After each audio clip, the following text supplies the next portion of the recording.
जय हिंद बच्चों, कैसे हो? उम्मीद अच्छे होंगे। स्वागत है बच्चे। तो अभी हमारी राजीव प्रकाशन की कक्षाओं की गणित अध्याय 4 दो चर वाले रैखिक समीकरण चल रहा है और उसमें हमने प्रश्नावली 4.1 कर रहे हैं। इसके बच्चे पहले और दूसरे प्रश्न को इसकी पहली वाली वीडियो में हमने समाप्त कर लिया है और इस वीडियो में हम बाकी जो प्रश्न बचे हुए उनको करेंगे, 3 से लेके आगे के प्रश्न को। तीसरा प्रश्न है, कह रहा है निम्न समीकरण में से प्रत्येक को ax by plus c बराबर 0 के रूप में लिखिए एवं प्रत्येक में ए बी सी के मान निकालिए। अरे ये तो भी दूसरे जैसा ही है, बिल्कुल वही क्वेश्चन ही है। ठीक है, ए बी सी का मान ही निकालना है।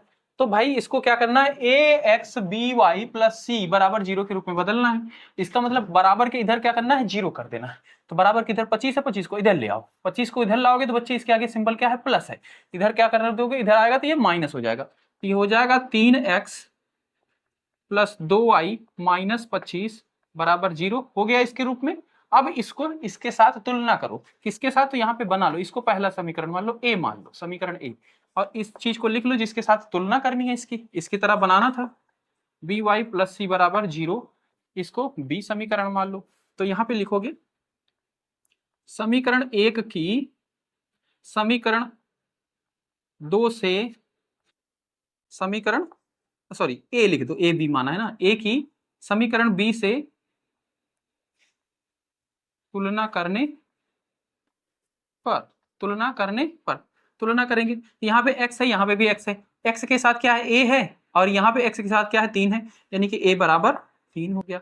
यहाँ पे y है, यहाँ पे y है, यहाँ पे y के साथ b है, यहाँ पे y के साथ क्या है, 2 है, यानी कि b बराबर क्या हो गया, 2 हो गया। यहाँ पे c है और यहाँ पे c के प्लस पे स्थान पे क्या है, माइनस का 25, तो माइनस का 25 हो गया।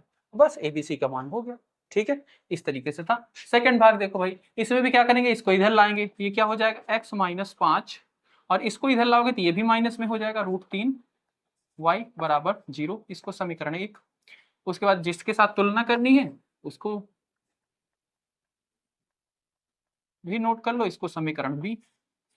यहाँ पे लिखेंगे समीकरण 1 ए की समीकरण बी से तुलना करने पर करेंगे। तो x है, यहाँ पे भी x है, x के साथ यहाँ पे a है, वहां x के साथ कुछ नहीं दिख रहा, मतलब बच्चे यहाँ पे 1 है।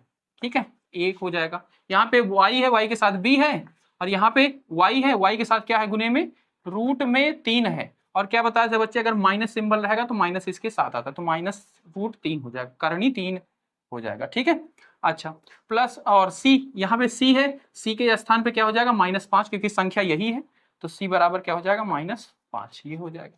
ठीक है, तो ये हो गया दोनों बच्चे। इसका तीसरा देखो भाई, तीसरा को मैं थोड़ा सा ऐसे कर दे रहा हूँ। हाँ, ये है, तो इधर 2y को इधर लाओ लेफ्ट साइड में, तो ये हो जाएगा माइनस का 2y बराबर 0।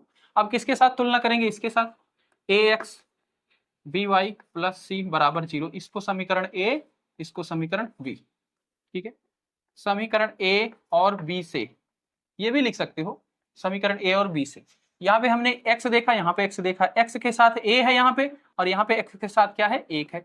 यहाँ पे हमने y के साथ b देखा, और यहाँ पे y के साथ क्या है, माइनस का 2 है। यहाँ पे c है, यहाँ पे c कोई नंबर है नहीं है, यानी कि 0। ये हो जाएगा इसका जवाब। ठीक है, तो बच्चे तीनों भाग हमने समाप्त कर लिए। इसके बाद बच्चे चौथा प्रश्न कह रहा है, निम्नलिखित समीकरण को दो चर के रैखिक समीकरण के रूप में लिखिए। दो ही भाग हैं इसके, पहला और दूसरा। ठीक है, निम्नलिखित समीकरणों में से प्रत्येक को दो चर वाले समीकरण के रूप में लिखिए।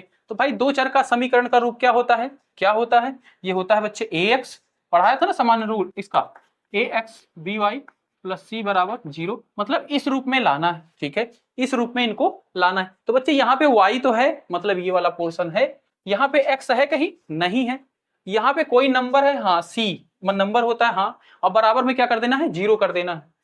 ठीक है, तो बच्चे यहाँ पे इस रूप में लाने के लिए a x होना चाहिए। तो x वेरिएबल है ही नहीं, चर इसके अंदर है ही नहीं, तो उसको क्या लिखोगे, 0x लिख दो, क्योंकि 0 के साथ किसी वेरिएबल का गुना होगा तो क्या हो गया होगा, 0, 0 को लिखा नहीं जाता इस तरीके से, पर यहाँ पे हमें उस रूप में लाना है तो 0x लिख देंगे। ठीक है, उसके बाद प्लस 2y है, y की जगह पे 2y हो गया। ठीक है, और 3 है बच्चे इधर, इसको इस साइड लाओगे तो क्या हो जाएगा, माइनस का 3 हो जाएगा, बराबर में 0, और यही क्या हो जाएगा, इसका सामान्य रूप हो जाएगा। ठीक है, इसमें देखो वेरिएबल x है, हाँ x वाला है, ये 3x हो गया, ठीक है। तो उसके बाद बी वाई वेरिएबल है, वेरिएबल चर y है कहीं, नहीं है, नहीं है, तो बच्चे b की जगह पे 0 लिख दो और y लिख दो मल्टीप्लाई में, ठीक है। 0 का y के साथ गुना होगा, अगर 0 बना दिया होगा, ठीक है, तभी तो नहीं है। और बराबर जो बच्चे जो इधर -5 है इसको इस साइड लाओ, क्योंकि बराबर में क्या होना चाहिए 0, तो जब इधर लाओगे तो ये प्लस का 5 हो जाएगा, बराबर में 0 हो जाएगा, और ये हो गया समान उसके दो चर के समीकरण के रूप में। इसके बाद बच्चे पांचवा प्रश्न है, कह रहा है कि एक बॉल पेन की कीमत एक फाउंटेन पेन की कीमत के आधे से 5 रुपए कम है, ठीक है। इस कथन को दो चरों वाले रैखिक समीकरण के रूप में व्यक्त कीजिए। तो बच्चे इसमें क्या कर लेंगे, सबसे पहले तो हम मान लेंगे, हमें रैखिक समीकरण बनाना है इस कथन का, ठीक है। तो इसमें मान लेंगे, माना बॉल पेन की कीमत क्या है, x रुपए है, ठीक है, तथा फाउंटेन पेन की कीमत